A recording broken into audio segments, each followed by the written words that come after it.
So I like Hi. to I like Okay, to start fine. You these know with us introducing ourselves. Um, I get worse at it every time we record one of these. But we'll just go around and we'll say our names and a little bit about ourselves. Um, and yeah, you three can go, and then I'll go last. Okay, who wants to go first? I'll go first. I am less than three. I like to write the weirdest, nerdiest smut that I can and various other forms of speculative fiction. And I have really strong opinions about, I don't know, things like dialogue and show and tell and good words for penises and vaginas. I don't know. That's I Love respect that that. introduction so much. So much less than three. So much. I'll go next. Hiya, I'm Mary. I am a neurodivergent queer fan fiction author who likes to take other people's characters and make them suffer and project my mental health issues onto them. I really Sounds so like much- other people's writing a whole lot. When you describe your own writing, it sounds so much more unhinged than actually reading it. Okay, but am I wrong? It's not wrong, no.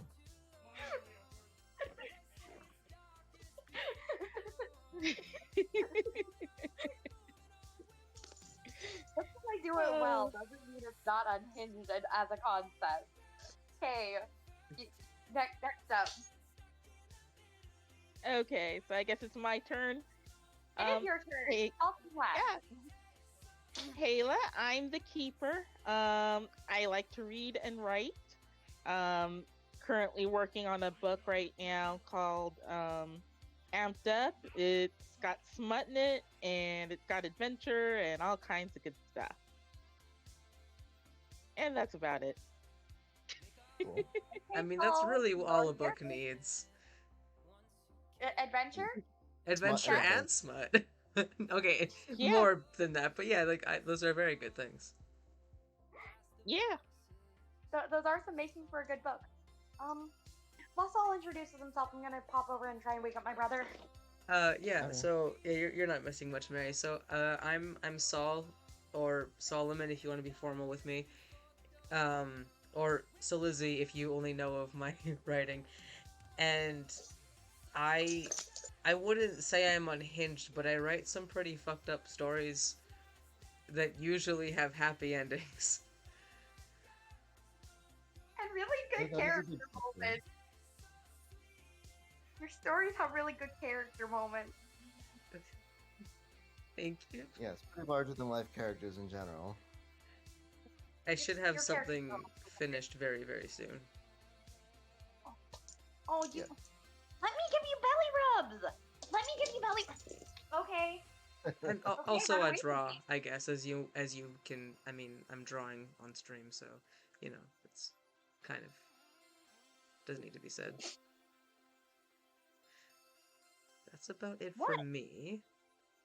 So I was thinking, so welcome to the Curmudgeonly Writers Podcast, episode 3. Hopefully this one doesn't go for 4 hours again. Please no, please, dear God, no. that was a time. That was poor planning on my part. So I was thinking for our first discussion point, we would talk about.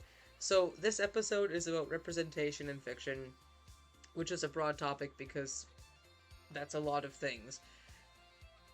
But I think we should go around in a circle and discuss what that topic in general means to each of us, and sort of our thoughts and feelings about when it's done well, how it's done well, and how often we see it not done well. Please, I beg. I'm trying to do a podcast. Can you guys hear my dog? No, we can't hear the dog, no worries. Your Okay, reactions. good. He's making gross noises at me. I Aww. sense someone being naughty. Oh, hi, Simone. I'm surrounded by cats myself. He's Can I get this one to fur into the mic? So, Stop talking. who What? wants to go first in talking about their kind of intro on the topic? Representation. You know, The thing is, I introduced myself as projecting, so I think I should. just just following up from my introduction, I like to project onto fictional characters. So what I look for representation is somebody who I can see myself in. Uh, so I look for a lot of like queer stories, but not always necessarily a romance. Like a romance. Uh, I look for stories that have characters that don't necessarily fit in. Like as a kid, when I was reading The Lightning Thief, and the protagonist was like, and like the entire main cast all having like ADD and ADHD and dyslexia, and like all of them just being extremely neurodivergent, they all really resonated with me. And like that's kind of my standard for representation is I want the normalization of things that I can see myself in. You know? I agree with that. Yes. Yeah. Yeah, that's a I will sing the Pretty. praises of the entire Percy Jackson and the Olympians extended universe, even if I haven't actually caught up with it, because I don't read that much and I'm not really a school kid anymore. But like, oh man, I used to love this book so much. But yeah, All right, I guess I can go next. I have sort of a dualistic thinking about representation.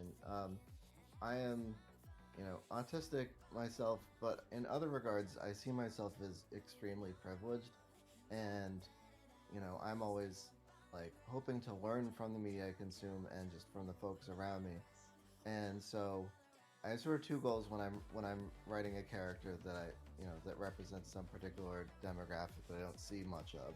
One is to one is I want people to see, you know, just to see people other than themselves and be thinking about, get thinking outside themselves.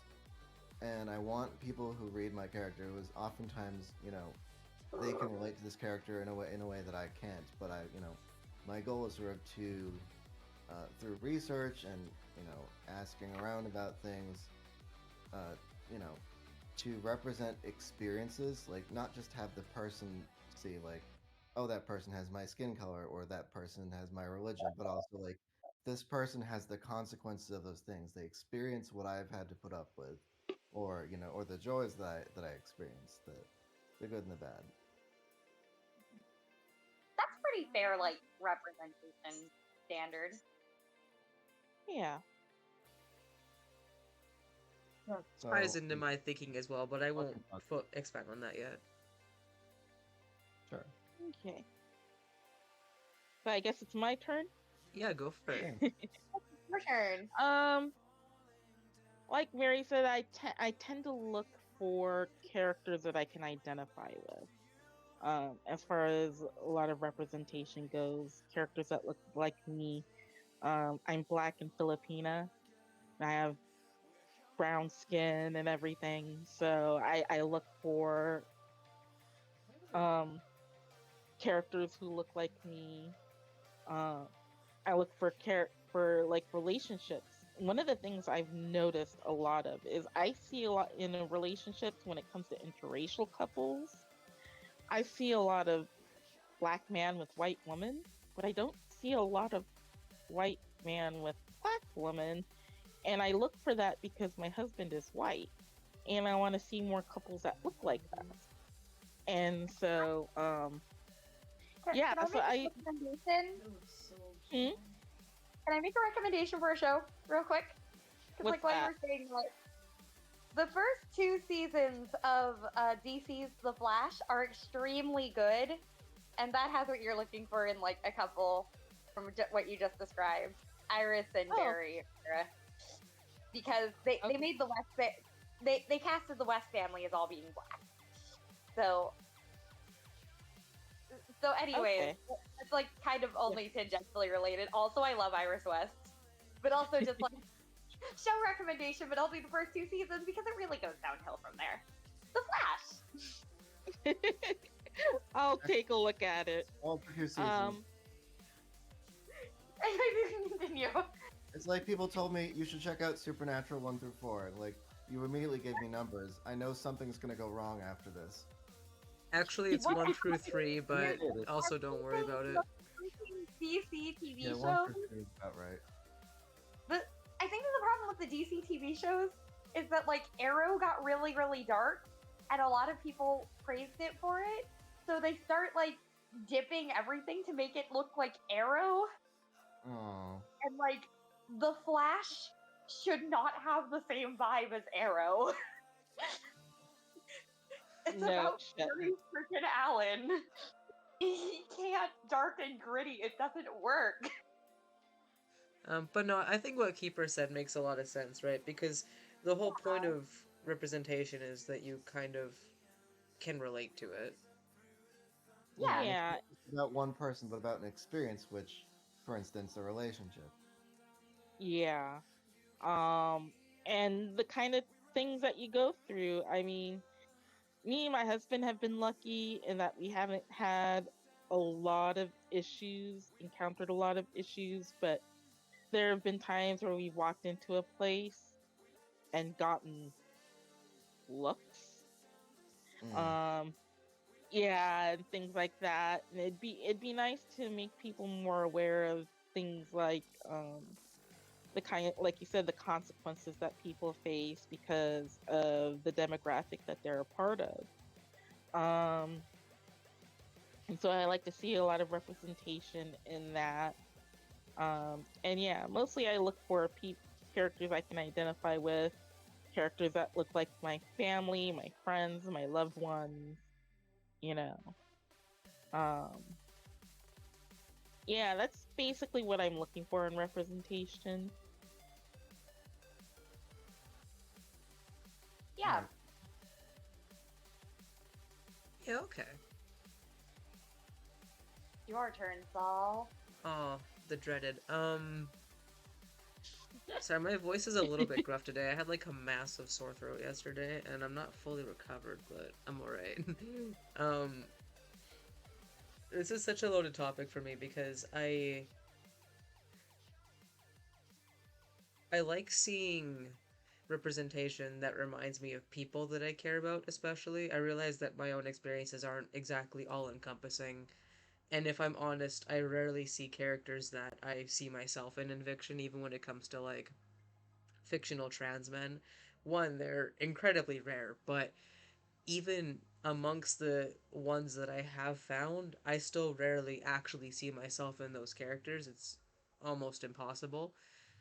But I kind of just want to see a variety of experiences presented in a way that I don't think authentic is the right word, because authentic implies that the author has those experiences, and that's not always the case, because you're always going to write things outside of your experience to some extent. But at least authentic in the sense that the author went out of their way to make these characters seem incredibly human, and they did their homework and they talked to people and had beta readers and such and such. Yeah, that's a pretty like fair thing. I think that ideally representation should be appreciated by the people that are like being represented, but I also think that they should like represent like a world because, we live in one. Yeah, and like in terms of stuff that I would want to see for myself. I mean, if I found a story with a trans dude that I related to, that would be incredible, because hasn't happened yet. Maybe someday, but I think part of why I can't is because I feel like with a lot of those specific cases, which I'll probably expand on later, people write trans characters a lot of the time just as cis people, but with the backstory of them being trans. That sounds insane. I'm sorry, but No, but I don't believe you. No, it doesn't. Like, I get what you I mean. would just say in fandom spaces that I've read so much fan fiction where like I know exactly what you're talking about. Like, in you just fan took a character fiction, and decided that person was born the other Fiction in gender. particular, and like I understand it's because there's not a lot of wiggle room. because you can't like change a character's canon backstory, and you can't Well, change their canon personality. But a lot of fanfiction headcanon will be like this character. They'll write the character as basically like the two styles of writing a trans headcanon, and like I mean writing a trans headcanon like not like okay, well kind of badly because I've seen it done really well a few times, but the two things is be like where they make a character trans for the smut of it, which I know that's really like not good. can I interrupt you for a second because I had Yes, a go point for it. there, but um, is you were onto something because a lot of what I've seen when people headcanon characters as trans, even other trans people do it, but they do it primarily for smut of that character, not for any other reason, and it's really uncomfortable actually because it's very much like, oh, I'm gonna headcanon Vash as a trans man, even though there's no actual canon anything leading towards that because they want to draw a guy with a vagina getting railed. I'm sorry, this is an 18 plus show. Anyway, like that's kind It's of better be an That but for all those writers. yeah, I We think but gotta that go. that's only what they thing do, I've and seen it's very hard to look at that and go, "Oh, you had good intentions with this." yeah. I'm trying to think of examples of like when somebody's like written a fan fiction with like a character that's not canonically trans that they made trans for their fan fiction. And like usually it's either for like a heavy angst that's like bordering on like oh gosh, what's the word for it? Ranks. That's Trauma porn. oh, okay. Yeah. That Heavy angst like bordering on trauma porn, actual porn. And then like, the couple times that I've seen it done really well were both for Voltron, because, and I'm just gonna say this like about Voltron, the show, Pidge is kind of really transcoded, uh,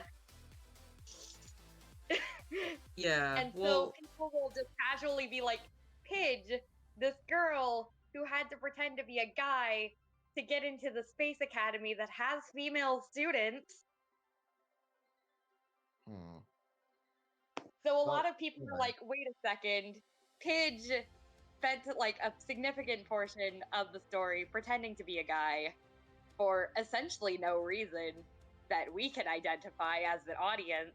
And she was like, oh yeah, I'm actually a girl, my name's Katie. And they were like, oh, cool. And she's like, but you can still call me Pidge. It's a nickname. And they were like, ah, yeah, cool. And then they just go about their lives. And she's like the only character that I've seen a lot of fan fiction write really well with the trans headcanon, that's but I also because think the some of the character writers is had that. I think some of the writers, when they were writing Pidge, were like, so she's probably a trans girl, my guys. I actually I'm not saying Okay, that you whatever. can't headcanon Pidge as a trans girl. I really don't care what you do. What I will say also makes sense is that the voice actor is non-binary and that informed how the character was written. And I that is did actually the not case. know.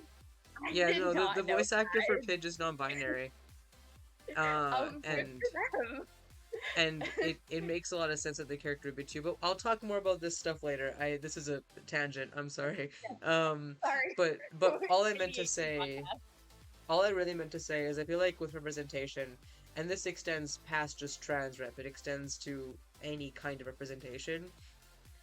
The characteristic itself in its shallowest form is kind of what leads to poor representation because it leads to either stereotypes or it's just like existing on the surface of the character and they didn't bother to write how those experiences actually affect the character's day-to-day life, which doesn't track with people consuming it because our experiences affect our day-to-day lives. So it's just bad writing, but also it's very insensitive. And as a writer, I have this mentality of I want to do justice to the characters in my books. So we'll talk more about him later, but when I was writing about Garen's backstory, there's stuff in his backstory that isn't from my own experiences, but I wanted to write about it anyway because if I didn't, I feel like I'd be sugarcoating what likely his experiences actually were. Yeah, that's yeah.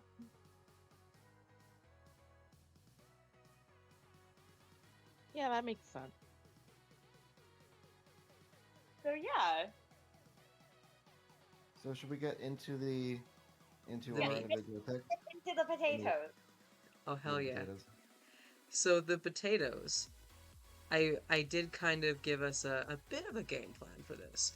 And what I think we'll do is we'll still do our typical round robin take turn things, but we'll discuss characters from, specific things, and also you including your own. Like if you want to talk about your own or your friend's work or whatever, like totally go for it.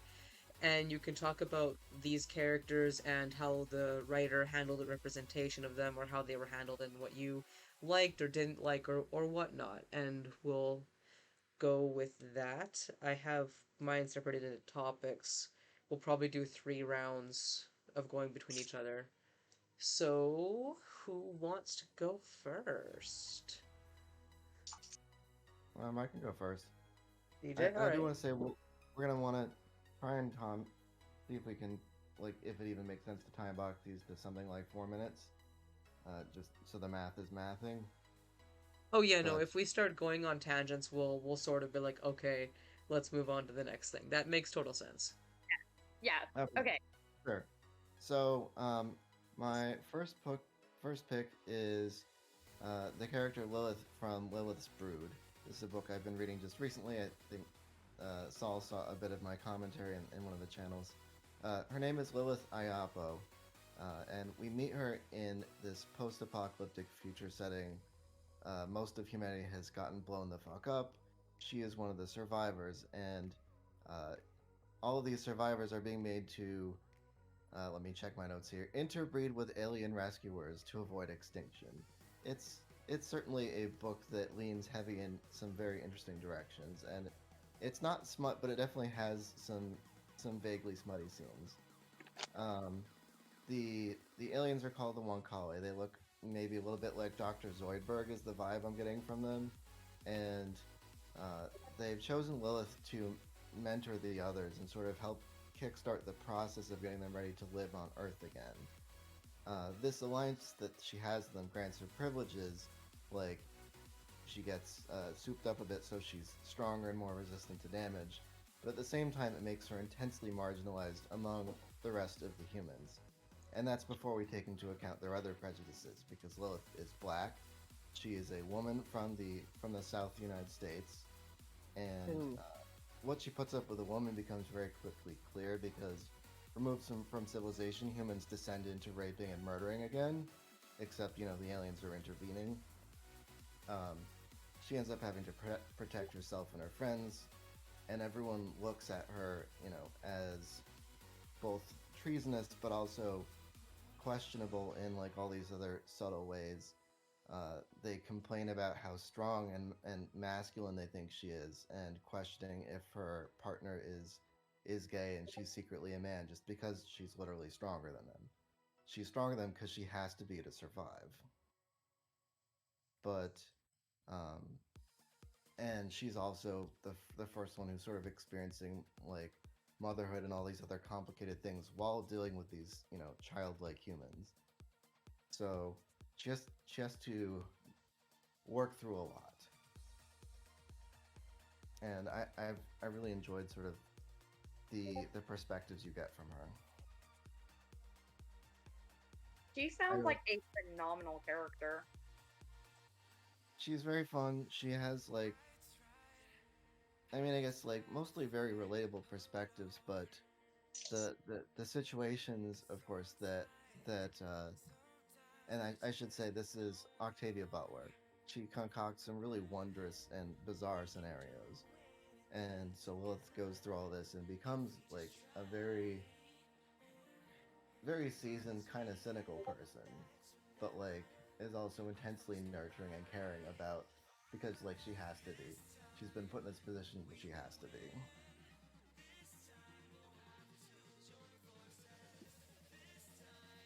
I realize I picked one that people don't necessarily know about and have much input on. Yeah, Um, I'm just like, okay, I so she sounds like do. a great character.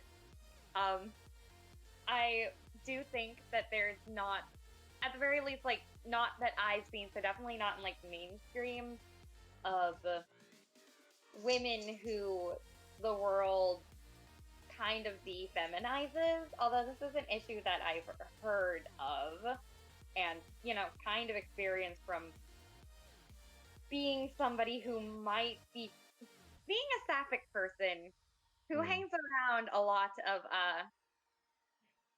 I don't want to say unfeminine women because I think that's not fair and I think femininity is like a thing.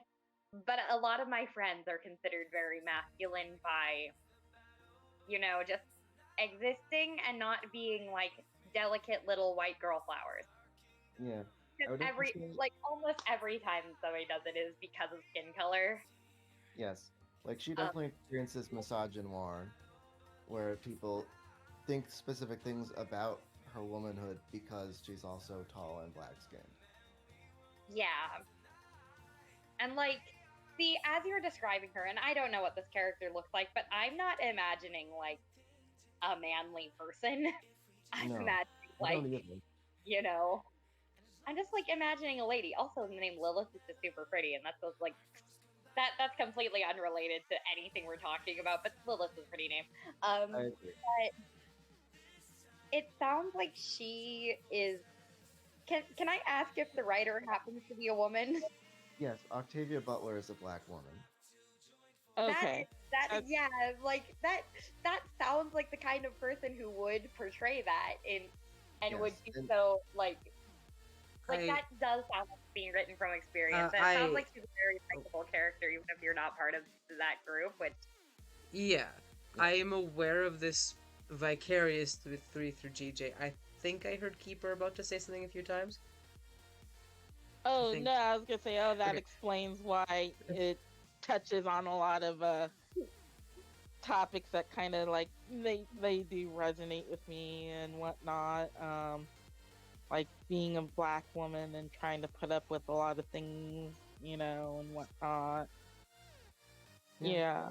Good book so far. I haven't quite finished. It is on my to read list. I'm aware of Octavia Butler. I just haven't, unfortunately, I haven't read her work yet. But I've heard nothing but fantastic things about her work.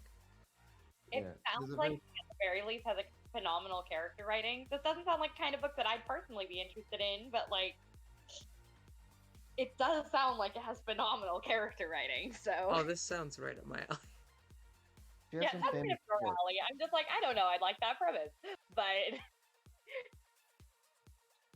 Yeah, it's good stuff.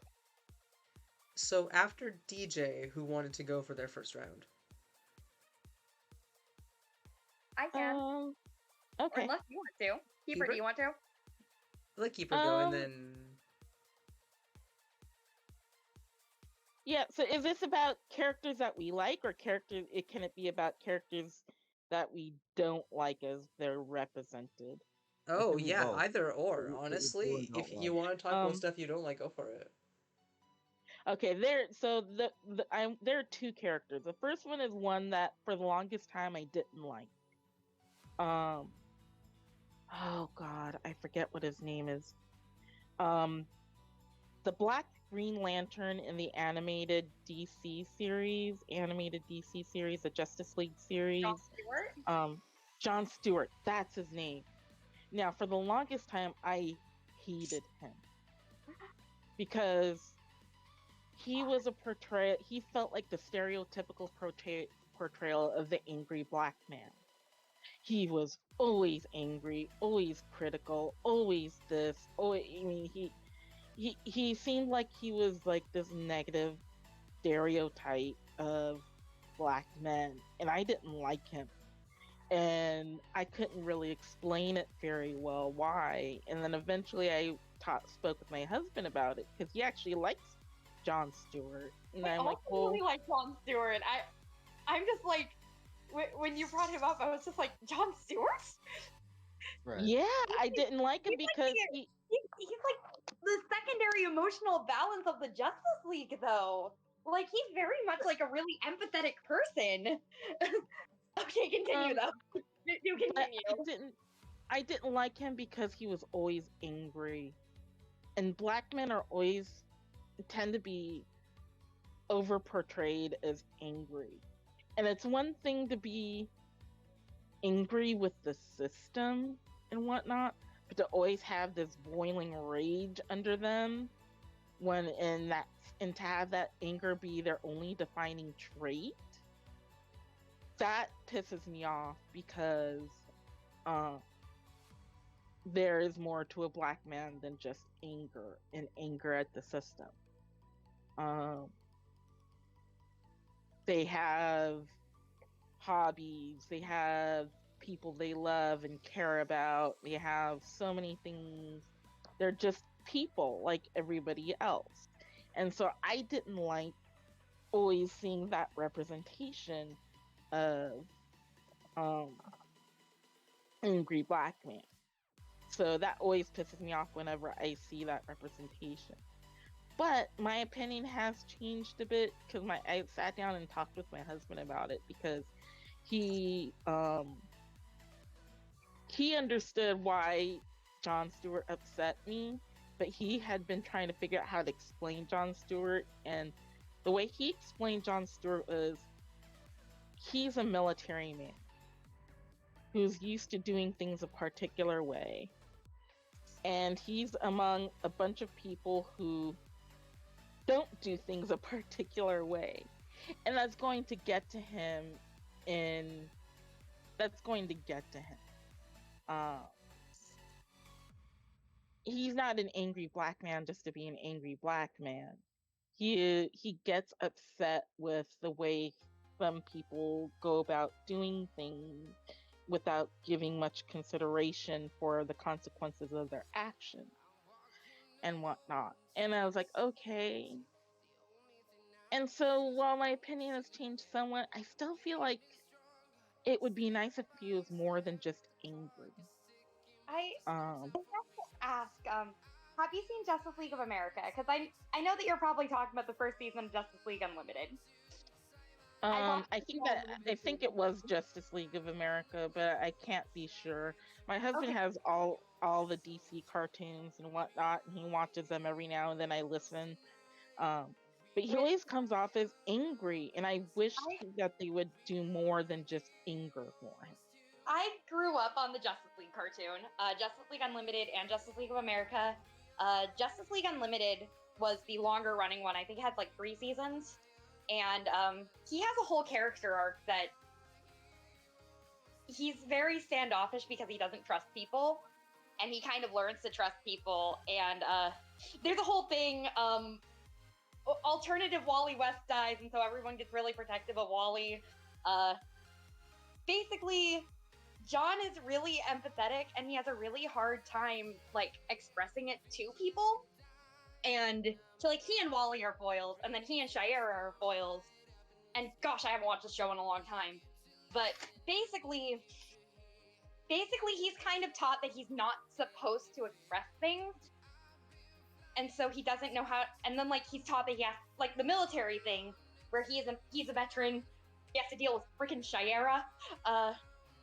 And, like, it does come down to he's very empathetic, and he's very orderly, and he's very organized, and he cares a lot about these people, and he doesn't know how to express it. And then, like, he has, like, a whole character arc about, like, learning to be more comfortable with his friends. And, like, I do kind of recommend rewatching the series just because it is a little deeper than that.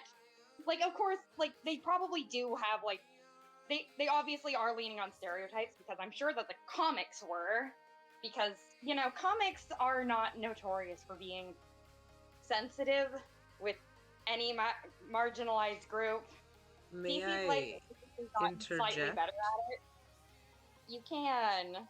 All I was going to say is that I don't understand necessarily from Keeper's experience, but in a similar sense I get it, because even when there is a deeper thing about a Yeah. character, how the character's written on the surface is really going to make or break it, because I'm not doubting that he has some arcs where he's portrayed in a very deep and interesting way, but if for the most part the show leans on stereotypes for, say, gags or jokes or whatever, that's how people are going to kind of remember his character and see him for the most part, which makes sense because the writers aren't thinking of any other aspect of his character they could use in the majority of his scenes, just only what's on the surface. And that is a problem. It's very shallow character writing, if nothing else. There's also the matter of, Yeah. I'm probably looking at Justice League with rose tinted glasses because I watched it as a small child. That Yeah. was my Yeah. watch it as a child show, and as a queer kid who saw Shiera Hall, gosh, I love her. My little sapphic brain kind of hyperfixated on his love interest. And Gosh, that's I not to love say her. that, and that's not to say that you can't enjoy the show or whatever. It's just Yeah. Oh yeah. I fully believe Keeper that he's written, like, I haven't even seen it, but I fully believe them that he's written like a stereotype just from this Oh, yeah. conversation Yeah. alone. Like almost, I have like Yeah. some thoughts, but he I almost wanna certainly make is, sure we and get it I moving wouldn't on. have known that because I was like 8. But yeah, that's Yeah. and I'm not saying that he doesn't have more depth to him, but when you see him on the surface, all you see is angry black man, and that is what got to me. And you have to watch a lot of it to really get that there's more to him. But still, like I said, I would have appreciated if they gave him. So you would have liked him better in Young Justice. I think I would have liked him better if he wasn't so angry. Uh, He's a different character in Young Justice. Young Justice is different writers and very. He's a different character. All comic book characters are different characters in different shows. okay. So maybe I'm not much of a DC person. I'm more of a Marvel girl than a DC. That's fair. Marvel so- has better characters. Um, Marvel has better characters overall. We should probably move But- along, folks. Oh yeah, no, Okay. DJ Are is we, right. like, We're stalling a Um, little bit. Did you want to, you unless had a Keeper second had character anything that to you wanted add? talk about. oh, I was going to talk about the second character that I really liked, but since we don't have time, we could leave off for that. You can- later. Well, we're gonna come I've back already to told you my anyway, character. Keeper, and then you can talk about the other characters. So. Okay. Yeah. That's We'll awesome. do a few rounds. Yeah. Mary, go. What character?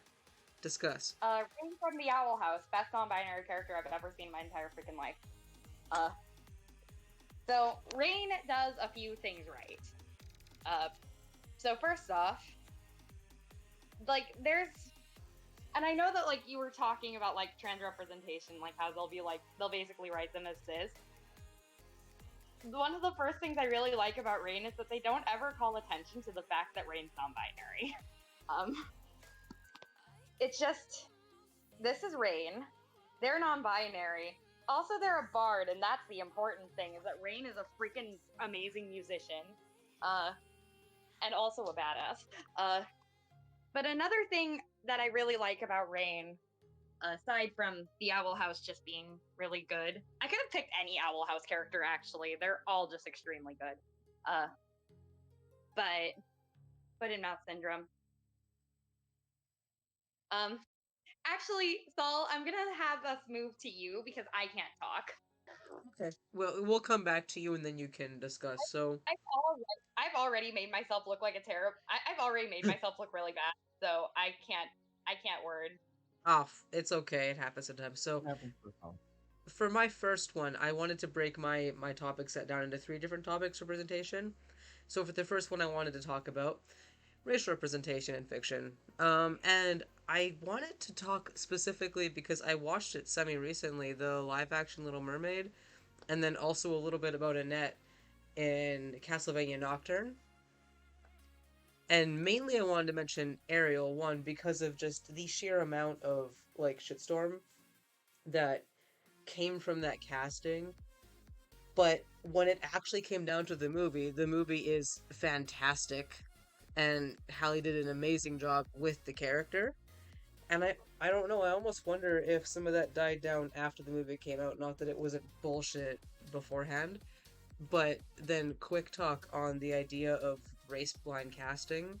Personally, I think that it's fine 90% of the time because usually it's not an important facet of the character in something like a fairy tale where you can malleable the story around, say, I think Keeper and I talked about it in Discord a while ago, but like fairy tales adjust depending on the time that they're retold it and who the audience is and stuff anyway. And I Yeah, feel, they yeah, do. and I feel like stuff like this kind of aids that in a way. I don't know if anyone else here is a School for Good and Evil fan, but that movie was completely race blind casting, and the author of the book was in on it as well. And the movie itself came out really good, and it's very reflective of the book, but it's not an exact copy of it because they just kind of made it its own thing. Much that I feel like the good live actions from the Disney lineup are the ones that kind of become their own entities as well. And I think the amount of people that were very happy seeing Ariel be played by a black girl just makes everything worth it in that aspect. And then there's Annette from Castlevania Nocturne, and I can't even call it um a race change because her design was inconsistent beforehand anyway, and she had like 2 seconds of screen time. But then in the show, they made her one of the primary characters. She's from Haiti, and the show takes place during the French Revolution, which the Haitian Revolution also happened around the same time. Don't quote me, I'm going off of the show, but it does take a lot from real history, and having her as one of the lead characters was such a phenomenal move. The episode about her backstory was written by Zodwa Nyoni, and I'm gonna put her name on the screen and a link to a page where there's some other stuff that she's worked on as well. And that episode itself was phenomenal, just for the music and the animation and everything. But also, it showed a part of history that a lot of people obviously don't want to talk about or show in fiction because it's uncomfortable. But in a way, it's I'm happy to see it done. And her character itself, like, she's such a cool and interesting and um there's a word I cannot think of what it is. But what is the Yeah, word I've for heard the saying like this, but hmm? I was just gonna say, hearing you talk about her makes the show sound a lot more interesting. Like, It I know very little about is. it.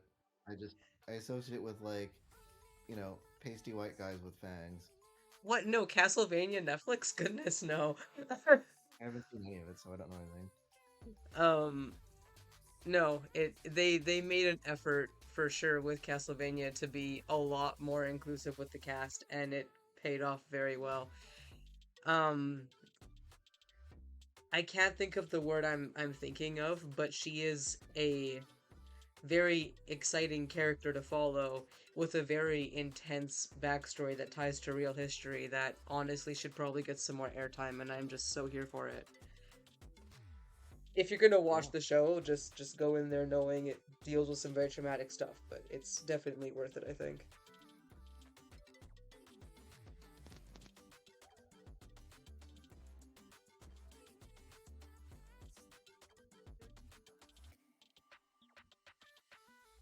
All right, I will keep that in mind. I did not mean to overtalk. I feel like I scare people off. I'm sorry. Oh, You'd have- no. Sorry, husband came into the room and wanted to ask me something, so I just muted myself. No worries.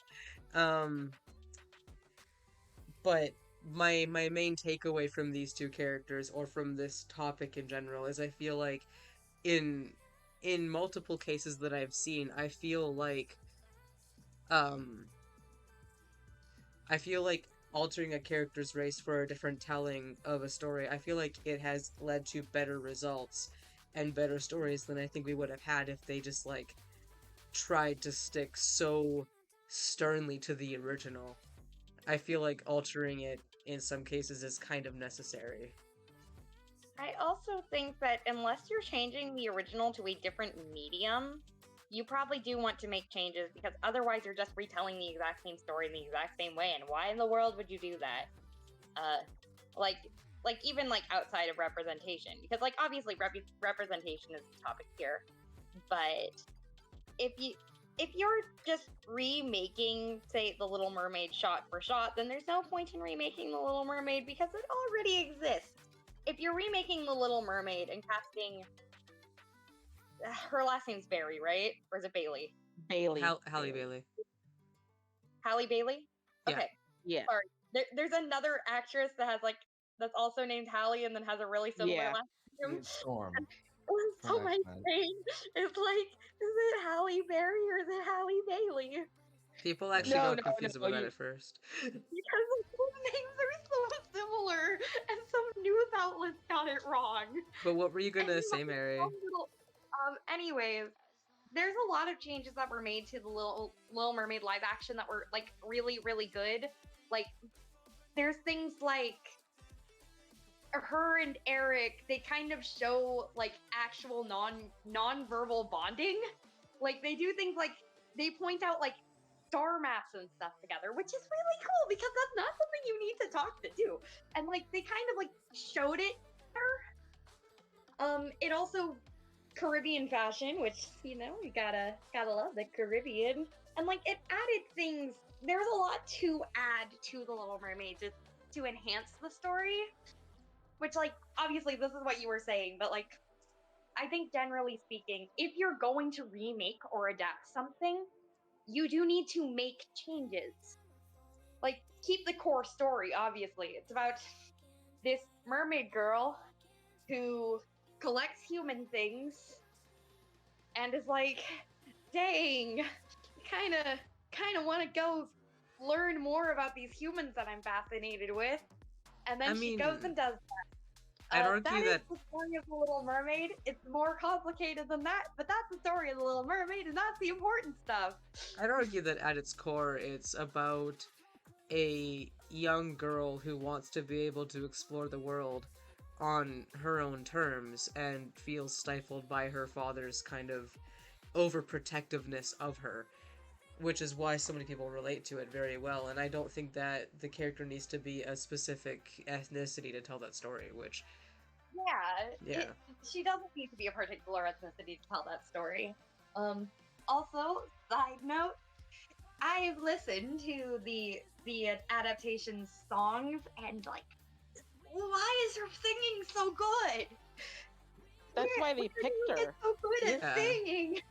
That's why as they Keeper picked her. said. They were looking for someone who could sing.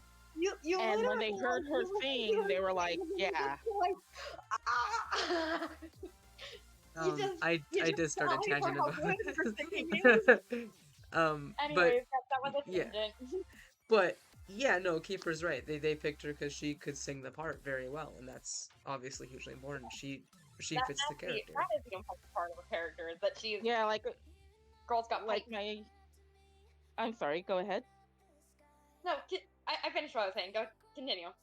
I was gonna say, like, from what I understand, they went through lots and lots and lots of people trying out for the role of Ariel, and they didn't just say she wasn't like the first person that showed up and then went, done, you're Ariel. They went through a lot of rehearsals, a lot of what's the word I'm looking for? Auditions. There we go. A lot of auditions and whatnot. And they chose Halle Bailey because of her voice. and that was their biggest thing. And I don't understand a lot of the shitstorm that came about because of that choice. Because this isn't the first time that they've used other races, other other races to portray fairy tale figures. Um, like I remember growing up, there was this TV show on HBO, I believe, called Happily Ever After, and their whole thing was about telling stories from different ethnic viewpoints and backgrounds and whatnot. I think Jack and the Beanstalk was told in somewhere in Africa, I believe. Um, so you had an African cast. Um, the 1997 Cinderella was I thought of portrayed by Cinderella first. Brandy. Huh? I thought of that one first. Absolutely. He was Yeah, that was amazing. The yeah. reason people lost their minds over this one is It's because politics. because some racist pundit on Fox News decided that he personally was offended by Ariel specifically. And then because he said it in front of thousands of people on this live television network, all of whom are a bunch of, you know, bigots, they started spreading it on the internet. It's because one guy was like, Disney's satanic and they're trying to erase white people. And that's basically what happened. I also think And then that everything else followed that I was also just think people basically following on that same yeah. thing. But I also think that a big part of this is the sort of internet culture that we live in now, where Yes. people get engagement by just being outrageous and discourse and politics, and in order to do that, they have to blow things out of proportion, and that's not an excuse. That's just gives people an excuse to show their true colors. Really, it's disgusting. Yes. Yeah. 100% agreed. We should probably take the next set of. We will Yeah. move on. I said my piece about it anyway. Um, DJ, you want to go next? Sure. I'm gonna pick based on the fact that we may not get to a third round. I feel like for the timing we're having.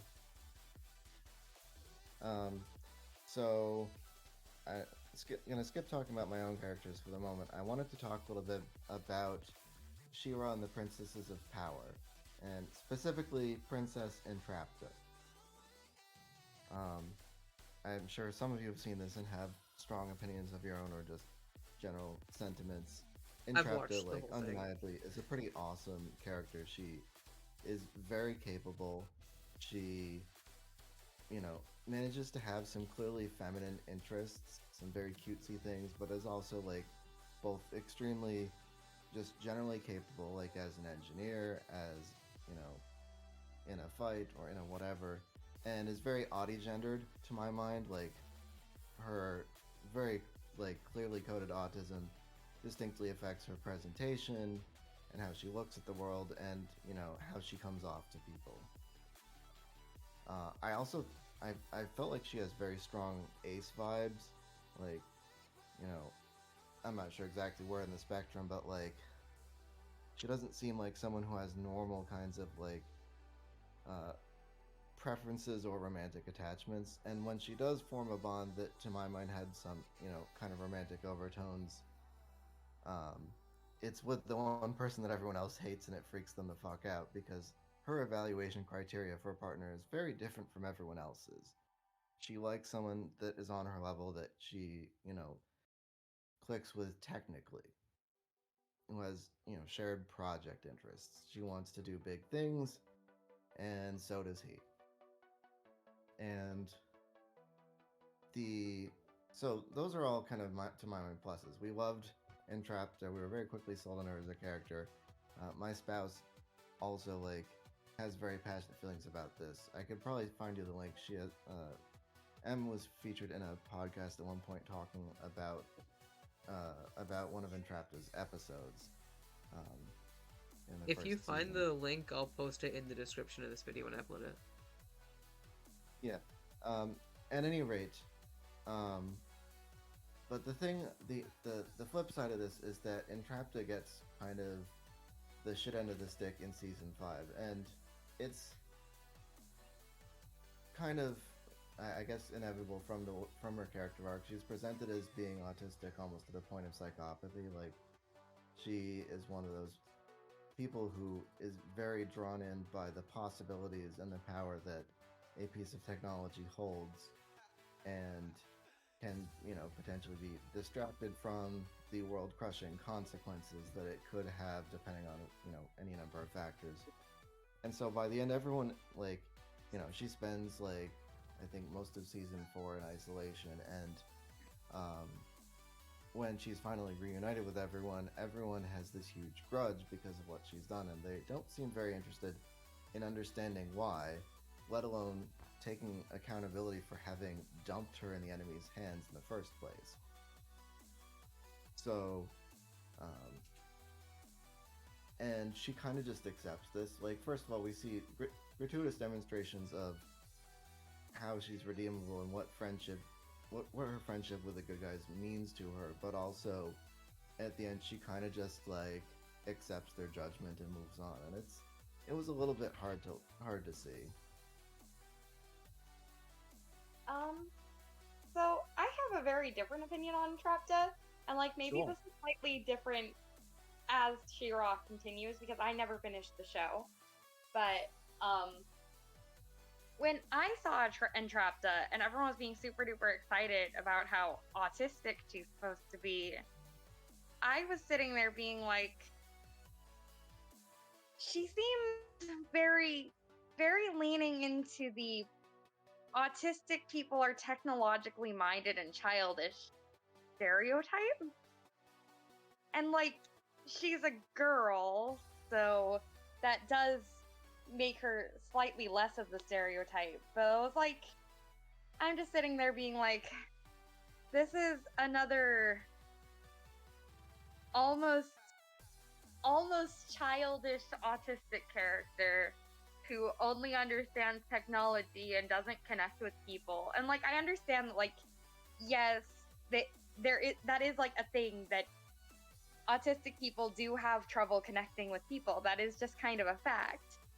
But like, Entrapta felt kind of like, when I was watching it, I was like, I had a hard time connecting with her at all because I was just sitting there being like, I've seen a lot of this before, and it feels almost demeaning. And like, I'm sure that like things get better throughout the series, and like not catching social cues is one thing, but then like she just seems very like very childlike in her portrayal. And I was seeing a lot of people saying like, oh yeah, that's what makes her so endearing. And I was like, it just kind of makes me feel like I don't know. So I kind of didn't have the best opinion of Entrapta when I was watching She-Ra.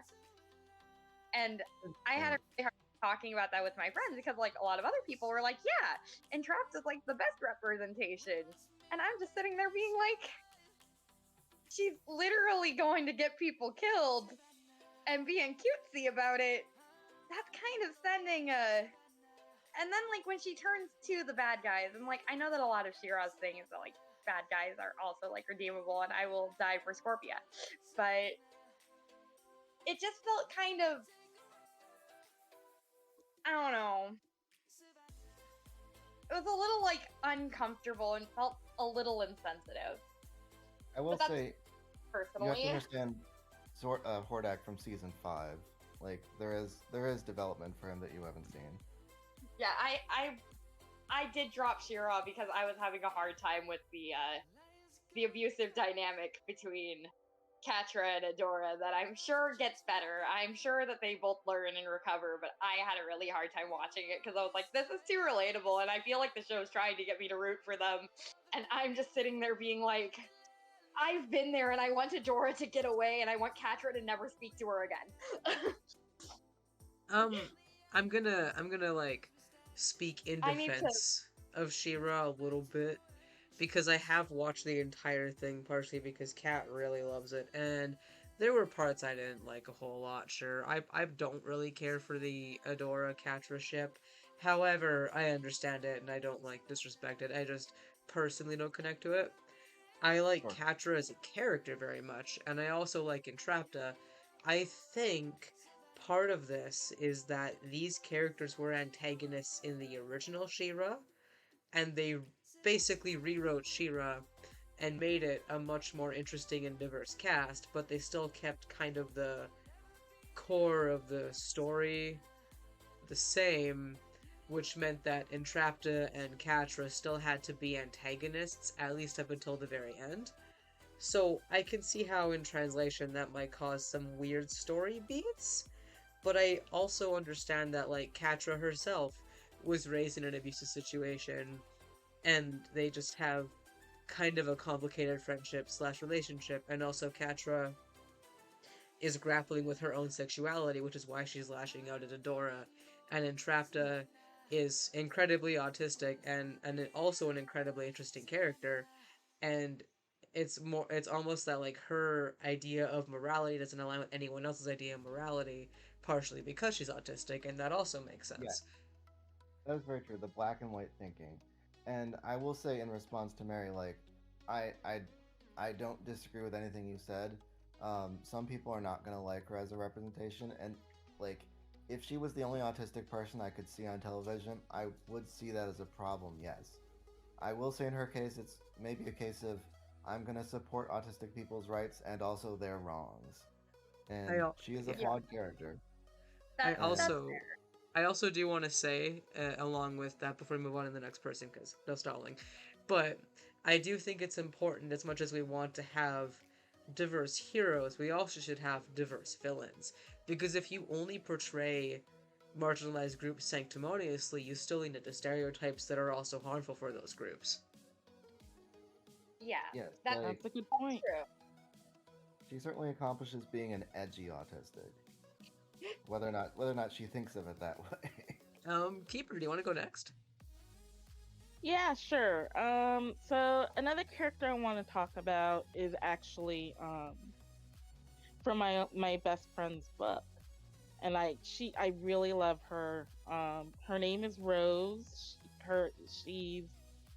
She's a trans woman, and she's the main character, which so I thought that was just great, right, all on its own.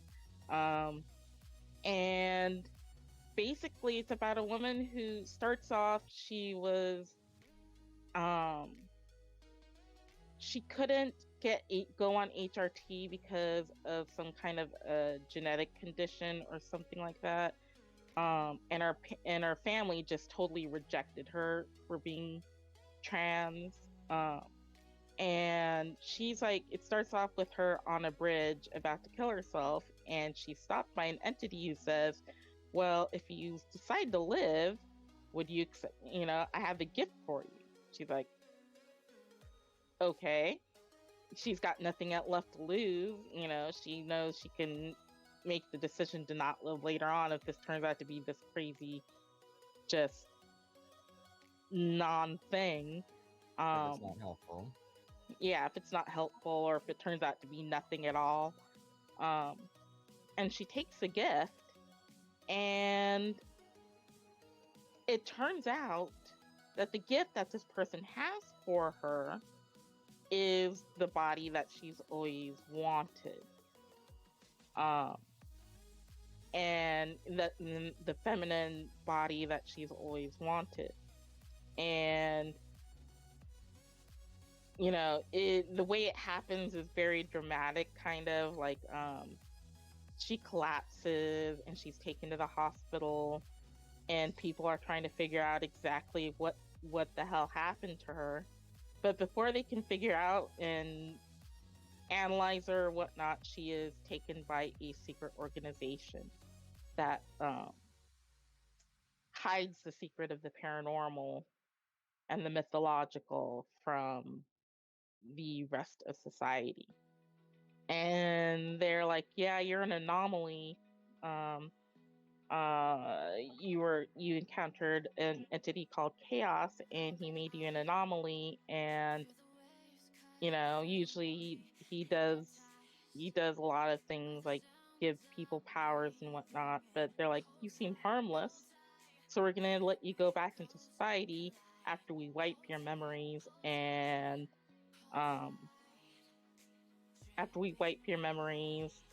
and wipe everybody else's memories of you, and or not wipe their memories of her, but um make them think she's dead, make them think she's dead and whatnot, and everything like that. Basically, take her life from her, and she goes into a blind panic. And the other half of the entity's gift comes into play, and that's telekinesis. And she goes on this rampage throughout this base, and she's helped by two other people who are kept in captivity as well. And they escape, and the rest of the book is about trying to stay out of the hands of this organization, and and not just trying to stay out of the hands of the organization, but trying to get along with the other people that she's with.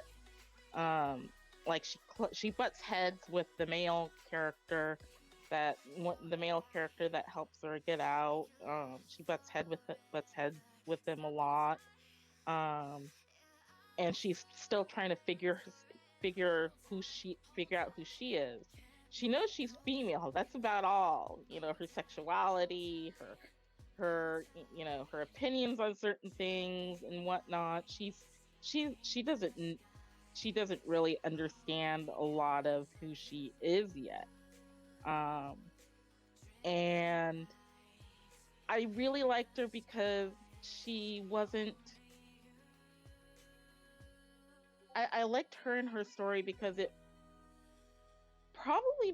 didn't focus completely on her being a trans woman, and more about the plot of being an anomaly who's trying to stay out of the hands of this organization that wants to, at best, imprison her and at worst kill her.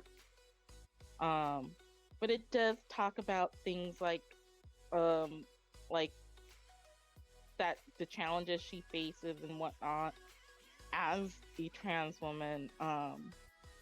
Like, they decide to become superheroes so that way they can be in the public eye, and that the organization can't just make them quietly disappear. And they were doing a convention circuit, and they were in the convention, and apparently it gets out that Rose is trans, and someone asks her straight out, so what's your gender, and what was your gender at birth? And she's like, from what I recall, she's like, I don't have to answer that, I am what I am. And like, half people leave, and she's just kind of upset by that. Um, you know, she loses support just because of that. Um, but I really liked her because she wasn't perfect. She had anger issues. She had a lot of trauma that she was dealing with. Um, like, her family had uh put her in a conversion camp. That was the other thing. Yeah. Those conversion. Yeah. And so she had trauma from that. And when she finally got her powers, she went and destroyed the conversion camp. Which got her into trouble with the other characters. They got mad, like, why did you do this and stuff? And she's like trying to explain to them the trauma that these people caused her. She didn't kill anybody. She went there when the camp was empty, save for the owner of the conversion camp. But she was like, yeah, she had a nightmare of it, and she just went and just totally trashed the place because she was just so angry and so upset, and it messed with her mind. And I really liked this story and like the fact that, there was just so much to Rose um, that I can't explain, I can't describe all in one sitting.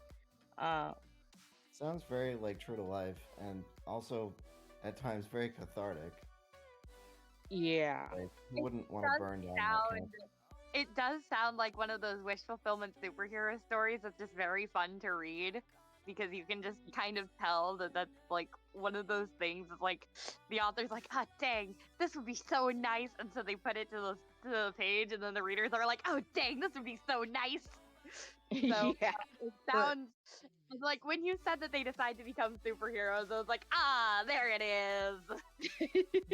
but also it just sounds like a story written by someone. I don't know if the author's trans or not, but it kind of gives me that vibe because it very clearly sounds like that's who it's supposed to resonate with. Yes. Yeah, she is.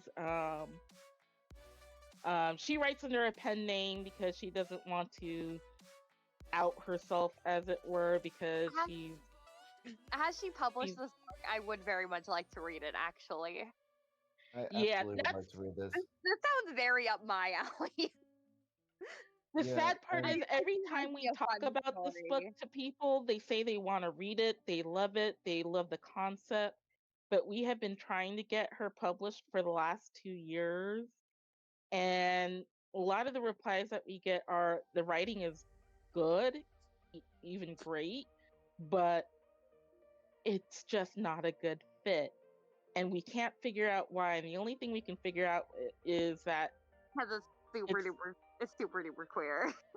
But yeah, it sounds wonderful. Ah. yeah. And I that's hope that that's she the can like only thing we can self-publish think or of. something because I would 1000% read this book. It's This queer, Yeah, but sounds it's so queer. delightful.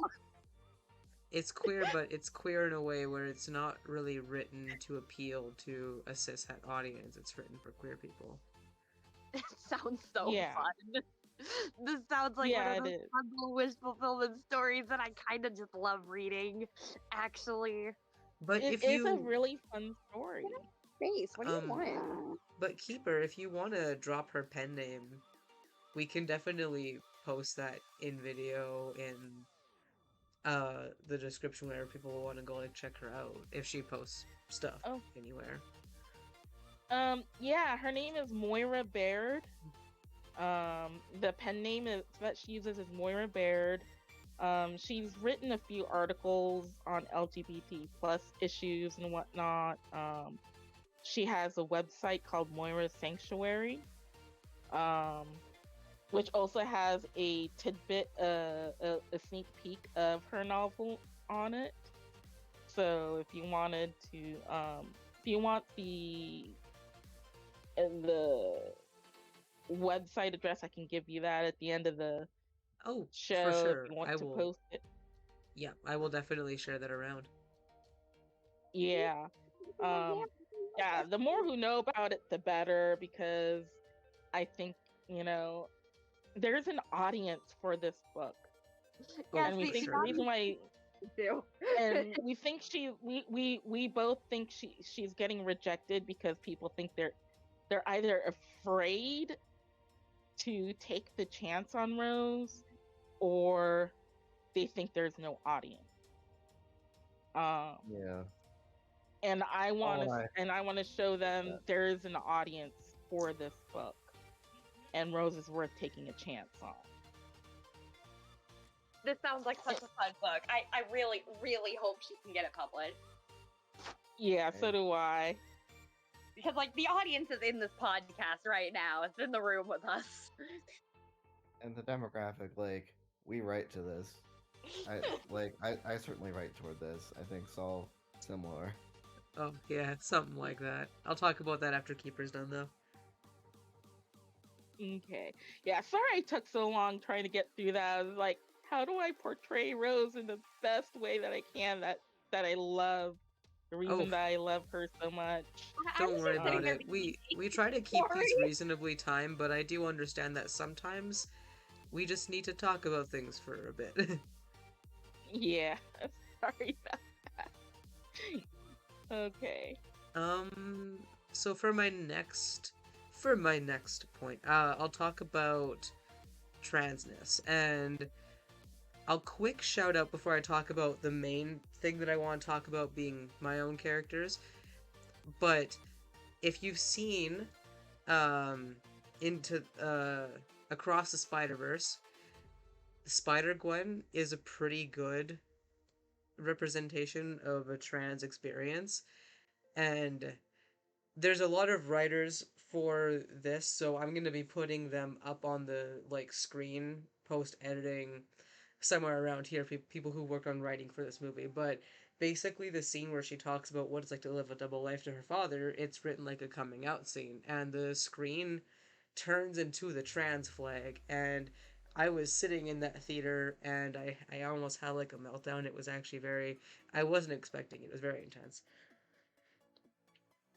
And Yeah. Sounds amazing. it is, and you can When interpret that through the lens of any kind of trans experience because it's written so vaguely, which in a way adds to it with her. And I don't want to spend too long on her, but I'll let you guys talk about her if you want after I mention my next one, which is Nimona, which is based on the webcomic written by N.D. Stevenson, and it's like you could relate to it for a lot of reasons, but it definitely is a depiction of what it's like to be transmasculine to some degree, because that was where those experiences were pulled from for Nimona, for the comic and then for the movie. And it really shines through, and watching that made my heart feel things. It grew 10 sizes, and I just kind of also had a meltdown because I wasn't fully expecting that either. So that was definitely interesting. Yeah, even as a cis person, you can't. I feel like you can't miss that if you know anything about transness or have trans friends. Like, it just smacks you in the face, and it I is have beautiful. yet to see Nimona, but because all of my friends are trans and non-binary for reasons that might or might not have to do with me being non-binary, we attract each other. Every time that I've heard somebody talking about Nimona, they're like, she's so gender fluid," and basically just gush for like 10 minutes, and I'm like, yes, cool, I will watch this movie eventually, it will happen. Um, I have a list of movies and TV shows that I need to watch, and I just it keeps growing. Nimona is up there See how though. you could I've interpret only her ever as gender read fluid, things. but she's not. I don't even like using she/her pronouns for Nimona because that doesn't make sense for me in my head. Because she's basically an author insert, and the author is a trans man. So I know that Philosophy Tube did like a little video that was like, guys, that's the pronouns that she uses in the movie though. Because I know that a lot of people use they them pronouns for Nimona because shapeshifter. Mm. But I also it seems like every single person that I've talked to that watched Nimona says that she is their flavor of trans. So I think that she's also just very well written to be connectable to this particular demographic of people. And so no, everyone's like, yes, I see myself in Nimona, is she what is, but happened. I am gonna fight a little bit for the idea that Nimona is a depiction of a closeted transmasculine person's experiences, because that's literally what Nimona is. Oh, yeah, for sure. I Yeah, don't. no, Bitch, it definitely Yeah. works. I'm trying to do a podcast.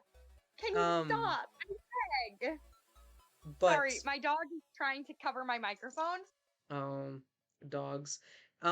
But anyway, that segues into the topic of transness because I wanted to talk about Garen, who some of you might know of, Yes, and What? then Who's our boy, our Garen? beautiful boy. yeah, Garen, and then a I've little bit never heard about of this Glisset. Garen person before, and definitely not The Value of a Heartbeat, this book that he's definitely not from, that I've never heard of. I don't know why I'd Yeah, even say that. no, it's a mystery. Some strange guy wrote it. Anyway, Garen Garen is kind of my attempt at writing a trans man how I've never really seen them written before. And by that, I mean he's not just written like a cis man who happens to be trans. it does segue into how he actually acts and whatnot in most of his interactions, even if it's subtle, because it's part of who he is. But he also doesn't really talk about it unless he has to because he doesn't like it. So you don't even find out that he's trans until you're like over halfway into the book because he doesn't tell Raylan until they're about to bone in the woods. Yes, And and what a reveal. yeah. What a I Yeah. mean, it's very awesome how he's received, and just a great scene in general. Thank you. Um I just I just want to throw in there, just having read it all, Garen's pretty hot. Um, Thank you. Raylan is a he's lucky hot. man. Yeah. Garen is I'm a little bit in love with him myself, but yeah, he's this big hunk, and part of why I made him like 6'5" and very muscular, and like he is tough and emotionally constipated, but he's also very emotional and sensitive and silly. He's a lot of things, but I did that because I want him to be very like nuanced and interesting and fun to, you know, he's the love interest, right? You have to also kind of fall in love with him, but I didn't want the reader to necessarily know he was trans right away. I wanted them to fall in love with him as a man and then find out that he's trans and then find out that, oh, it doesn't really matter that he's trans. He's still a man, which is like the whole point of that. And I Yeah, it's really never pushing see characters people to do that. despair. Look out.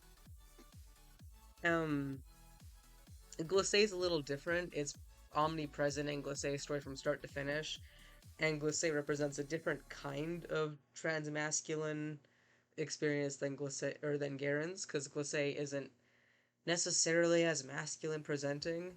He's way more androgynous, and he kind of doesn't really care how people think of him because he knows intrinsically who he is.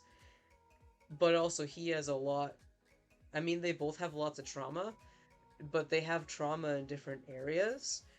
And Garen's trauma has more to do with familial, um, sort of rejection, very loosely without spoiling too much. Like his dad is a walkout and his mom was abusive, and he loses one of his little siblings very tragically. So he is very disconnected emotionally because that's all in his past, and he left the territory that he was born and raised in to try to find his father, to find out that he was even more of an outcast in that area. Then he moved somewhere else. So he's kind of on his own in a lot of ways. And his story goes through all of those experiences. Whereas Glacé had, I would say, more of an accepting community around him when he was younger, and then as he got older, he lost that community and had a much harder time finding it again.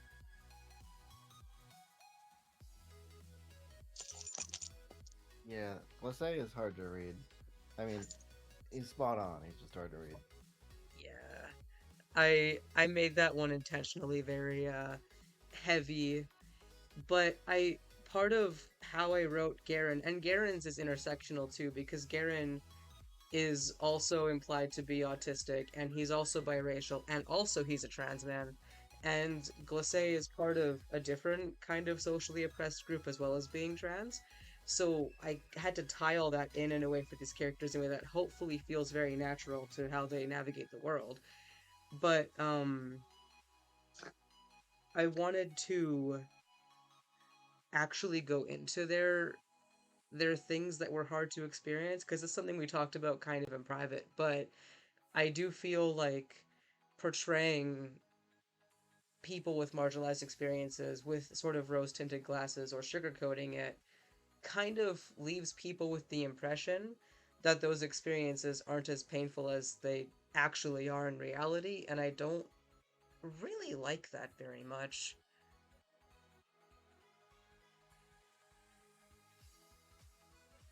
Yeah, conflict is also a very important part of storytelling. But also, I do give them happy endings because inherently I think they deserve happy endings too. They do. They do. They really Yeah. do. Happy ending. I thought about That's this a lot right. with Especially the character as queer a Zodwa. characters in particular.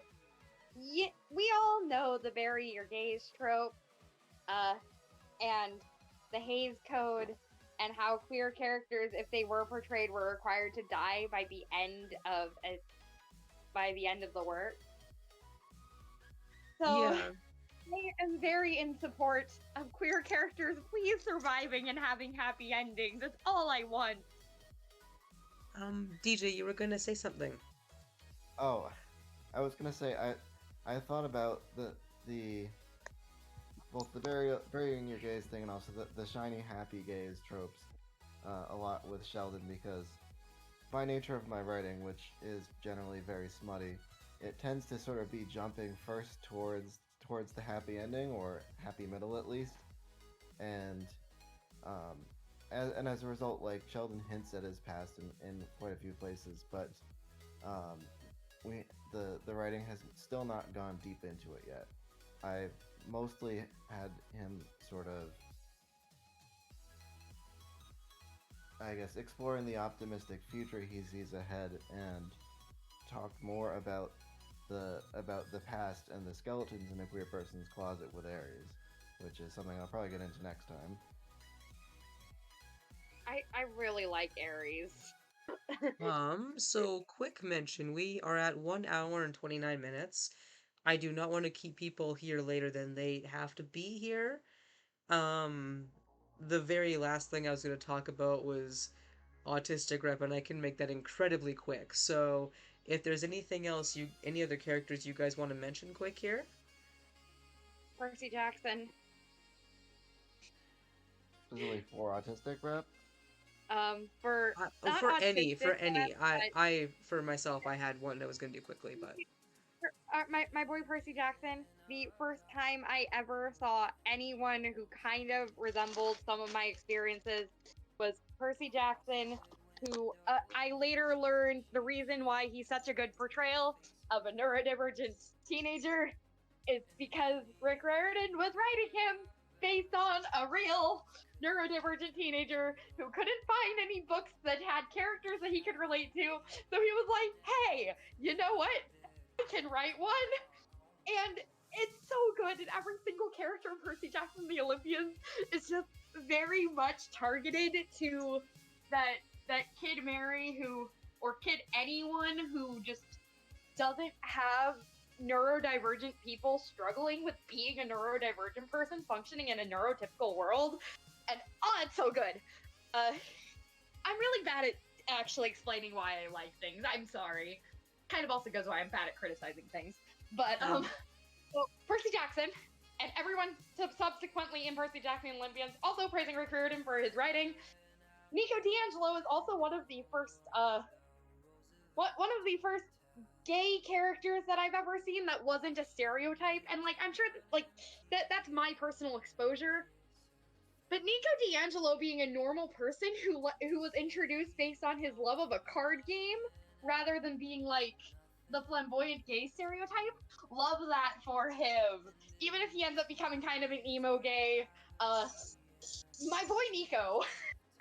Anyways, Rick Riordan's writing very very good. Also, the Owl House and everything in the Owl House and every single character in the Owl House is very intersectional. Ida, the Owl Lady, and like, there's other people who are taking it really, really well. Oakworm, a disability queer activist YouTuber that I really like, basically broke down why Ida, the Owl Lady, is a really, really good chronic illness disability representation with the owl and how she handles it. And also, I already mentioned Rain Whispers, who I freaking adore. Nun Luce is also ADHD representation. She's more. This character is extremely neurodivergent, and she's extremely good. Anyways, sorry. I want to give a quick shout out. It's a good speed round, actually. DJ, do you have anyone else you want to talk about? I want to give a quick shout out to Dead End Paranormal Park, and in particular to Norma Khan. I mean, you could talk a lot about about multiple characters there, but Normicon is just very cool as a like a different example of a female character who has is navigating the world with autism and has to figure out how to relate to her friends and um, you know and just I don't even know what to say. I really enjoyed her arc so far. She was just a good. How Hmm? how I would say it is how I would say it is she was just a really good. She was a good. Yeah, she's perfectly written as what she is, and specifically that intersection of being like autistic and a girl expected to conform to being a girl, and also being um, in like an immigrant household and being expected to keep to those very high standards so that your family continues to prosper. Bitch, please get out of my face. Please, I beg. Go away. Go away, baby. I'm gonna add a counter in this for every single time Mary has talked to her dog.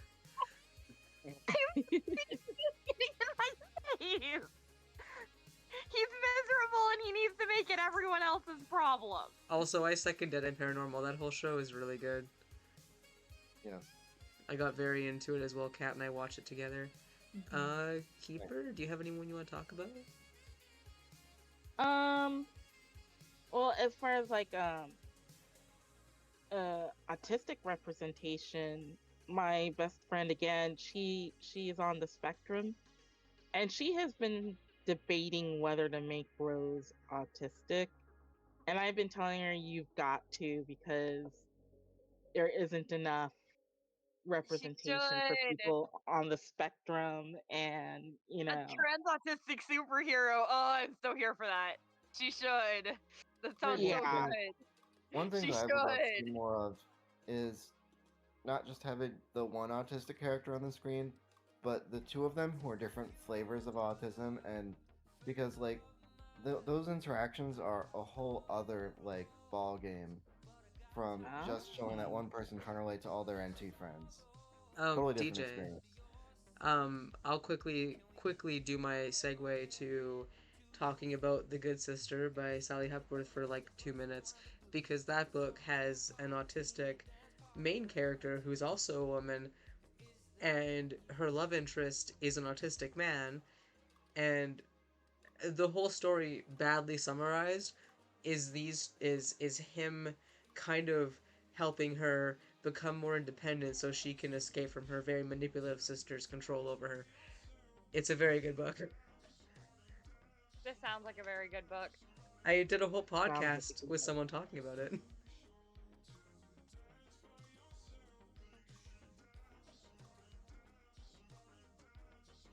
But Zal, did you have a continuation that you wanted to? You For just got that, suddenly very quiet. oh, for Yeah. that, no, I was just gonna say that I also I'll link that podcast to underneath this. I don't need to go in detail on it because I have it in a different podcast, but it's a good book. I also want a quick shout out to Sherlock Holmes, because even in the old like original books like A Study in Scarlet, he is so just down to earth, very neurodivergent. Definitely reads as autistic, and he was based off a real person, and I have that in my notes actually. Um, Oh, he was based off of Dr. Joseph Bell, who was Sir Arthur Conan Doyle's professor in the University of Edinburgh, sorry, at the University of Edinburgh Medical School. And it just lends to a very real portrayal of an autistic person before autism was even really named or studied. And there's parts of that book that don't hold up because it was written in the Victorian era, but this is one part of it that does hold up very well. That's really neat. That is neat. Like Sherlock Holmes is like one of the iconic characters of all time. So he's like the one. Like whenever you think detective, the first person to come to your brain is gonna be Sherlock Holmes. Oh, yeah. That's really cool. That's like I'd say that's like probably like the best level of representation. I gotta bail. Okay. Goodbye. He got a bail. Goodbye, DJ. Or Yeah. less All than. right. Agree. Have a good night. Have a good night. Alright. Thank you for being here. Yes, thank you so much, guys. Even though less than had to leave, may I talk just very slightly because I'm no longer fighting being nonverbal? Hmm? Uh, If there's I anything do have else you two want to things I do, want to say on representation, and that's representation in fanfiction. yeah. So Because quickly before you start, I was just God, gonna say that I feel like this will be kind of our wrap up. So you'll talk about what you want here, and we'll just give our like closing thoughts. yeah. Unless there's anything I you wanted to two wanted to go discuss that you really, missed. really, really quickly because I did want to talk about this thing, and then my brain shut off, and I started fighting being nonverbal, Oh, which yeah, no, was go for it. which was part of why it was so great that Keeper had like a whole like little story to tell because I could just be my selectively mute self for a minute. But in writing fanfiction, I end up accidentally like when I make characters, when I make original characters, which rarely happens, I have a handful of them. They always end up being some flavor of queer or neurodivergent. And usually my headcanon of characters and like a thing that annoys me about like fan fiction in general, like I'm somebody who will write my headcanons of of characters as being, haha, this character is super queer, and haha, this character is probably mentally ill. But I actually don't like it a lot of the time when other writers do that because I feel like a lot of how people do that is in a kind of, oh, this character is doing this thing because, or my least favorite one, and like I know that this got spread by a YouTuber that was like, oh yeah, therapy in media or something. And they basically talked about how Anakin Skywalker is violent because probably has borderline personality disorder. And so the Oh, entire Star Wars fandom is like, Anakin has borderline personality disorder, and that's why he murdered children. And I'm like, first off, if Anakin has any cognitive disability, he has ADHD and bipolar disorder, so knock that out of your brain. And second, the reason that he went violent was because of space magic and because he was being groomed. Like, he was doing what Chief Palpatine was kind of pressing him into. And it's not because he's mentally ill, even if he kind of is. And, like, it bothers me so much because I know a few people with borderline personality disorder, and you know what? Like, what bothers them? Being stereotyped as being violent. And so the entire Star Wars fandom and this one freaking media analysis therapist man, first off, psychologically diagnosing a villain with a mental disorder because they are a villain is like the worst thing ever, and it's super duper common in fan fiction. And like, so when I'm writing my fan fiction and I am writing a character like Anakin Skywalker and saying, okay, so Anakin Skywalker is extremely neurodivergent. This man gets things like he gets sensory overload, he has manic episodes, he has severe anxiety attacks. Like, I will accept Anakin Skywalker is mentally ill. I will accept that. And I will write him as such, and I will take note of that. But it bothers me so much when people are like, the reason that he has this violent outburst, which is canonically because Chief Palpatine, who was grooming him, pushed him to that point and told him that's the only thing that would make him worth something. It bothers me so much. And that's like a running thing with like representation in fanfiction is it can be done well, but it's usually not. And like you can take a canon character and portray them as apparently my representation thing is mental illness. Gosh. But like you can take a canon character and portray like them having like neurodivergence or mental illness and portray it in a way that isn't vilifying said mental illness or glorifying said mental illness and just, you know, portraying it And I feel like that's something that a lot of fanfiction authors should, like, learn. And, like, I don't even know if the problem is that more neurodivergent people should be writing Star Wars fanfiction, because that's who's writing Star Wars fanfiction. But I do think that, like, in representation, it is important to realize when you're doing something that is intrinsically, inherently harmful.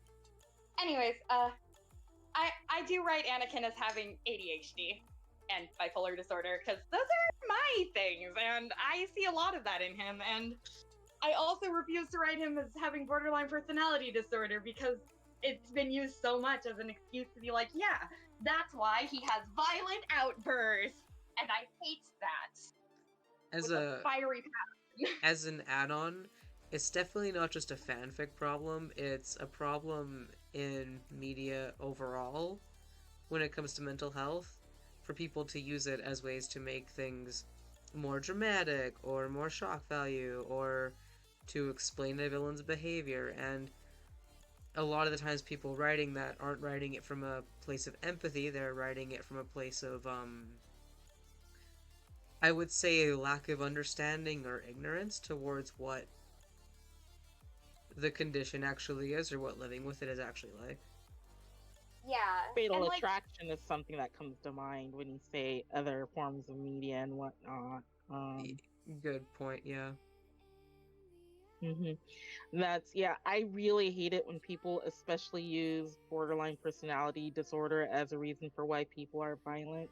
Especially if you actually bother to research it, you find that most people with borderline personality disorder, if they hurt anybody, they're going to hurt themselves before they hurt anybody else. Yeah, which I know several people with borderline personality disorder. It's a thing that happens when you're in a space that just, there's not a neurotypical person among you. And so... Yeah, one of my friends has borderline personality disorder. And, like, I can't look at any of these people and think, yeah, so this person's disability would make them violent. I would never look at any of my friends and think that. I wouldn't look at any person and think that. And it's a big problem in this cinema psychoanalysis thing where, like, mental health professionals will be going and being like, this villain makes me think of this mental disorder.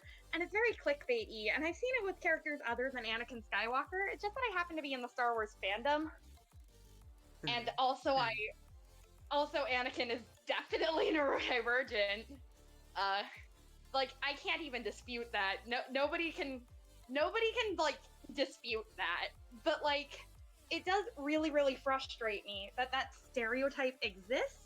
And also that it's really, really heavily pushed, like, where there isn't necessarily actual disability representation, but then people pretend that there is, and then act like this thing that's just perpetuating a harmful stereotype is representation when it's not.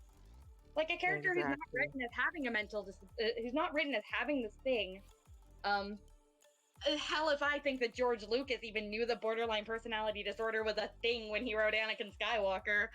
Mary, Yeah, I don't... and I will bash George Lucas. Mary, George Lucas doesn't know about very many things. And he doesn't know much about very many things. I still am a firm believer that the reason Princess Leia is such a good character is entirely by accident. Like, I don't think that he intended to actually write Leia as good of a character as he did. I think that he was leaning into mean, strong female character, so Leia's mean. But it really, like, Carrie Fisher's portrayal of Leia makes her read as somebody whose family and planet just got destroyed, and that's why she's so freaking angry. So, I think that Princess Leia being as good of a character she is like 110% her actress. I mean, I haven't... George Lucas' fault. I haven't seen really much of any Star Wars. I did watch all of Indiana Jones, and I will say that politely, I don't think George Lucas is a good writer on, like, any standpoint. I think that I think that his friend Spielberg and the actors carried his movies for him. I don't think that his actual writing did much of anything. And also, I don't think that there's anything that George Lucas can do that a peanut cannot also do. I will I will say that there are some things that George Lucas put in that I think are like really good decisions. Like the focal character of Star Wars being it's supposed to be kind of told from the eyes of R2D2. I think that's a really novel idea. Um, although that is kind of saying that the story is being told from the eyes of the Skywalker family cat. I do think it's a novel idea, though. And like, I think that there are some good things he contributed, but yeah, no, his movies are very much carried by the other people. Like Star Wars is carried by Dave Filoni and the actors. Dave Filoni's such a good writer. anyways, that was my bit. So now we can take closing words. Sorry, I had to Keeper. like. No worry. That Keeper, in- was yeah. there anything that you wanted to add for characters or anything before we do closing words? Yeah, there is kind of going off of the idea of representation of mental illness and representation in general. It was why I wrote the character of Elena in my own book. She is admittedly an author insert, but that's because I don't see a lot of characters like me. Um, I'm Black and Filipina. I have bipolar 2, OCPD, not OCD. Um, I have bad knees that will slip out of joint if I sit down the wrong way. I have like all kinds of things going on, and I don't see a lot of characters that have all of these things going on with them and just still trying to get by, and they're not defined by the things. Like I'm not defined by all of these things. I'm still me. They're a part of me, but they don't define me. And so I wanted to write a character that has all of these things going on for them, and but it doesn't define who they are. I wanted to break stereotypes, like the idea, like not just people with borderline personality disorder are violent. You see it a lot in Hollywood, especially in like I saw it a lot in Law and Order, where people with bipolar disorder, or schizophrenia, for that matter, are ordered to go on their meds because otherwise they'll be violent or something like that. And it's like, Somebody having schizophrenia is a whole entire horror movie trope, and it makes me so mad. Yeah. And so I wanted to write a character who wasn't all of these stereotypes and was just Elena's just Elena. She likes comics, she likes chess, she likes to mess around with computers and whatnot. And for you, what's that? Is Elena the mysterious chess player in that excerpt you posted earlier? Yes, she is. Okay, so she's already my favorite character. Look, love that. She's already wonderful, actually. So it's why I created her, because it's like, I wanted to show that you can be mentally ill and still have that life worth building, that you can have disabilities and still have that life worth building and living and whatnot, and just to show that you can still pursue your dreams, you can still have relationships, you can still do all the things that other people do. So yeah, those are my closing thoughts. Is just is especially like if you're gonna portray someone with a particular thing, do your research. And also portray them as a person instead of as a thing, right? Yeah. Portray them as a full person with hopes and dreams and foibles and virtues and likes and dislikes, you know. That's all I really wanted to see is, especially when you try to portray diverse characters, is to see them as characters first. I think Elena is a you. character. I think you She's just not a echoed my black closing character. thoughts. Yeah, she's not a black character. She's a character. And I want people to see them as characters first, as people first, not as whatever demographic they are, and then the person. So, those are my thoughts. Saul, do you have any closing thoughts? I don't want to just copycat Keeper, but it's incredibly similar. Like obviously, I think that you have to incorporate their lived experience into how they navigate the world. But I don't think that you should be describing this character fundamentally based on their marginalization in every scene they're in. I think they need to be, like who they are intrinsically as a person.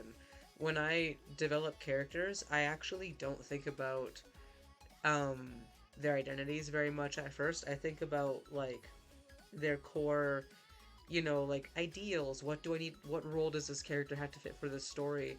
They kind of start out like mushy Play-Doh, and all I really know of them is just this vague idea of who they are. Like all I knew about Garen at first was that he needed to be a love interest. I want him to be kind of like big and strong and gruff, and that was how he started. And from there, he evolved into how he ended up.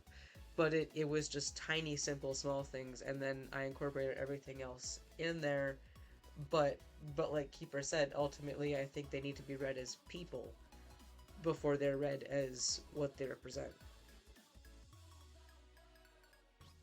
Yeah. So, yeah,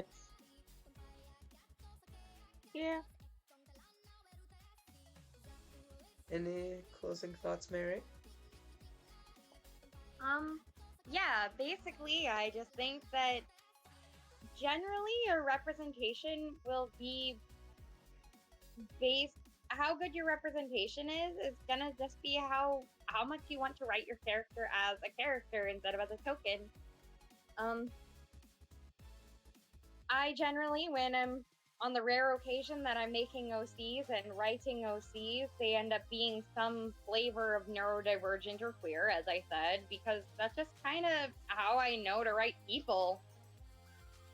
Like, you write people as though they are people, and if you do that successfully, then you will have people that are, like people. Learn about people, write people. People are people, and people live within a world. Also, I'm quick. sorry that that's like incoherent rambling, We've all kind but of devolved into putty at this point. At least I have, but all all representation really is at its core is showing people for being, you know, that's just showing humanity as being humanity. I do think it's also Humanity is important. diverse, and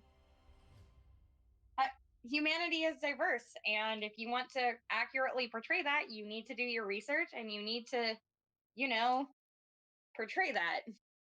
And in my closing, I also think it's important to experience the world and people around you and learn from them, and then use that in your writing of characters and talk to people and show them your work and get feedback, and that's how you kind of keep that. That's how I do it anyway. We're all different, but Yeah, that's kind of the right way to do it. And if you have a hard time talking to people, the best place to go, and gosh, I can't believe I'm going to suggest this. People of Reddit, you know when like you go to Reddit and look at the Ask Reddit page and start reading through it, and you're like, wow, dang, people from all over the world are very different from each other. It's a great way to like do like some in-depth people watching. that's true. I've used Reddit When threads for research for stories before. But thank you everyone for coming. I am a little sad DJ left early, but I understand this did go a little bit late. Um, thank you for coming. We will do more of these in the future with more topics. Thank you for my voice cracked. You can tell I have a cold. Thank you for watching. Anyone who's watching. Thank you for having me. Anytime. You're welcome back. Absolutely. Anytime as well. I'll And I'll. come back next podcast on the chance that we actually remember to record the podcast each month. Oh, I have all them recorded. Don't worry. I'm editing episode 2 right now. Then I'll edit this and I'll post this. It's all good. Okay, but we can skip 2 months. Hey, hey, I had to do lots of editing on it, Mary. Shaming me. Okay, so I'm not Okay. just shaming you. We all forgot. No, I was busy. I had a lot of stuff to do, so I do apologize. But again, thank you for joining me and being patient with me. Okay, well, And thank you, course. Keeper, for joining us, of course. Thank you, Keeper. Yeah, thank you for having me. I really appreciate you including me in this. I had fun. And like I said, you're welcome back for future episodes if you want to join in. But I think we will close shop tonight, and I'm going to end stream in